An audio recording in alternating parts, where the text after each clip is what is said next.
Hello there again.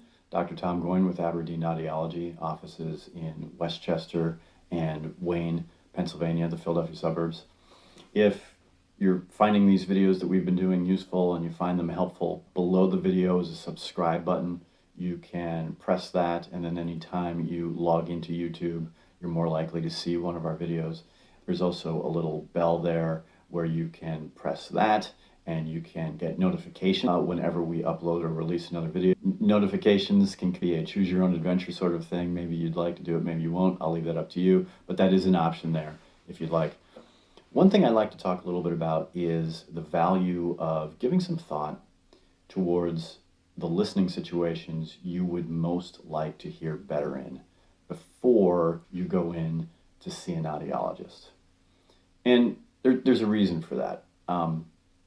There was a research study done a number of years ago, might be 10 years ago at this point, that showed that if a patient is able to improve 3 or more listening situations, and these can be very narrow and specific, but if a person is able to improve upon 3 or more listening situations, they are much more likely to find benefit from hearing aids or amplification or auditory training, whatever the treatment was for their hearing difficulties. It's 3 situations or more. And so whenever I'm having a conversation with a patient, I'm always trying to identify what are at least 3, there can be more than 3, but at least 3 listening situations where this person would like to do better. And so if I have that information, 3 situations where they would like to do better in, and I have the results of a hearing test, then I have all the information I need to develop a set of recommendations and treatment plan that is going to help this patient. And sometimes though, when we're trying to identify those 3 situations, sometimes the patient may have a little bit of a difficult time thinking of them on the spot.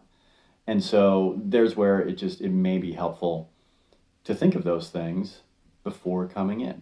Now, if you don't, that's fine too. We're well experienced in asking the right types of questions and getting the right case history and finding out what we need to find out to best help people.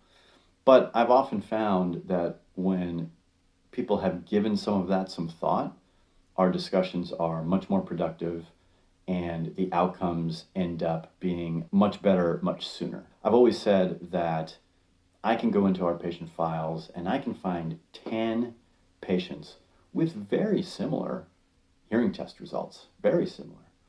But all 10 of those patients are going to have a different set of listening situations that they would like to improve upon. Some people want to hear better on the golf course. Some people want to hear better in places of worship. Some people want to hear better just the television in the house, or just hearing their spouse or significant other in the house, coworkers. Everybody's a little bit different. Some people are in classrooms, some people aren't. Some people are working from home, some people are going into an office. Everybody's different.